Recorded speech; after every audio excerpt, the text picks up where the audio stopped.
नाशिक शहरात वाढती गुन्हेगारी दहशत खंडणीच्या आरोपाखाली अटक झालेले सातपुरीतील लोंढे पिता पुत्र यांच्याविरोधात काही तक्रारी आल्यास नागरिकांनी पोलीस स्टेशन येथे तक्रार दाखल करावी। लोंढे पिता पुत्र टोळीला बळी पडलेल्या कामठवाडा खुटवडनगर येथील पुष्कर बंगल्याचे मालक यांनी अंबड पोलीस स्टेशन येथे लोंढे टोळीनं पुष्कर बंगला जबरदस्तीने बळकाविल्याची तक्रार दाखल केली आहे। घटनेचा तपास करून अंबड पोलीस स्टेशनचे वरिष्ठ पोलीस निरीक्षक यांनी घटनेचा तपास करून पुष्कर बंगला सील करण्यात आला आहे। लोंढे पिता पुत्र आणि त्यांचे सहकारी सनी विठ्ठलकर आणि निखिल निकुंभ यांनी कामठवाडा खुटवडनगर नाशिक येथील फिर्यादी यांचा पुष्कर बंगला 2021 मध्ये भाडेतत्त्वावर घेतला। सदर बंगल्यावर चोलामंडलम कंपनीचे 1,70,00,000 रुपये कर्ज असल्याचा फायदा घेऊन लोंढे पिता पुत्र आणि सह आरोपी यांनी बंगल्याचे मालक फिर्यादी यांना शिवीगाळ व धमकावून दहशत निर्माण करून बंगल्यावर कब्जा मारलेला आहे।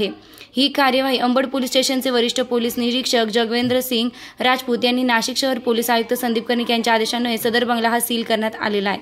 ही कार्यवाही अंबड पोलीस स्टेशनचे पोलीस निरीक्षक सचिन खेरणार, गुन्हे शोध पथकाचे सह पोलीस निरीक्षक विलास पडोळकर, पोलीस उपनिरीक्षक फुलपगारे व इतर पोलीस कर्मचारी यांनी पुष्कर बंगला येथे जाऊन अधिक तपास करून बंगला सील केला आहे, अशी माहिती अंबड पोलीस स्टेशनचे वरिष्ठ पोलीस निरीक्षक जगवेंद्र सिंग राजपूत यांनी प्रसारमाध्यमांना दिली।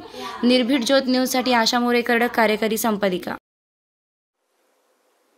8 तारखेला पोलीस स्टेशन अंबड येथे तक्रारदारांनी तक्रार दिली होती की त्यांचा जो बंगला आहे पुष्कर त्रिमूर्ती चौकातला, तो बंगला प्रकाश लोंढे, त्यांचे 2 मुलं भूषण लोंढे, दीपक लोंढे आणि त्यांचे सोबत काम करणारे सनी विठ्ठलकर आणि निखिल निकुम यांनी दमदाटी करून तो बळकावला होता। त्या ठिकाणी निखिल निकुम आणि सनी विठ्ठलकर याची फॅमिली राहत होती।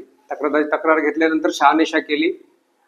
तक्रारदार यांच्या मिसेस त्या मयत झालेल्या होत्या, त्यांच्या नावावर तो बंगला होता आणि तो बंगला त्यांनी बेकायदेशीर कब्जा केला होता, त्याला वेळोवेळी धमकवलं होतं। त्याच्याकडून 2 कोटी रुपयाची खंडणी मागितली होती, त्या बदल्यात ते बंगला खाली करणार होते, परंतु ते फिर्यादी वारंवार जात होते, पण फिर्यादीला ते दमदाटी करून तिथून हाकलून देत होते। शेवटी त्यांनी कंटाळून तक्रार दिली। तक्रार दिल्यानंतर आम्ही त्यांच्यावर गुन्हा दाखल केला। गुन्हा दाखल केल्यानंतर आम्ही पुढची प्रोसेस केली। पुढच्या प्रोसेसमध्ये सदरचा बंगला जो आहे तो वॅकेट करण्यात आलेला आहे आणि सध्या तो पोलिसांच्या ताब्यात आहे। त्याच्यावर आम्ही नोटीस वगैरे इश्यू केलेले आहेत की त्या ठिकाणी कोणी आगळीक करू नये म्हणून। आणि जे राहत होते 2 कुटुंब राहत होते ते सुद्धा त्यात आरोपी आहेत।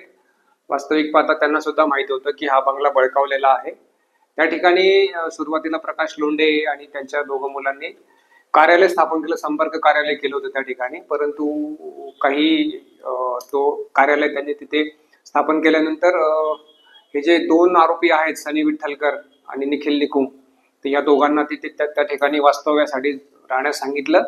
ज्या वेळेस फिर्यादी तिथे गेले त्यावेळेस त्यांना फिर्यादींना त्यांनी तिथून हुसकावून लावलेला आहे आणि त्याच्यामुळे त्यांच्यावर पण आपण गुन्हा दाखल केलेला आहे।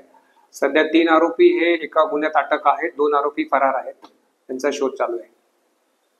पोलिसांतर्फे आवाहन करण्यात येत आहे की असे जर कोणी अजून तक्रारदार असतील किंवा ज्यांच्या प्रॉपर्टीवर मालमत्तेवर कोणी कब्जा केला असेल तर पोलिसांशी त्यांनी संपर्क साधावा। निश्चितच त्यांना पोलिसांकडून सहकार्य केलं जाईल।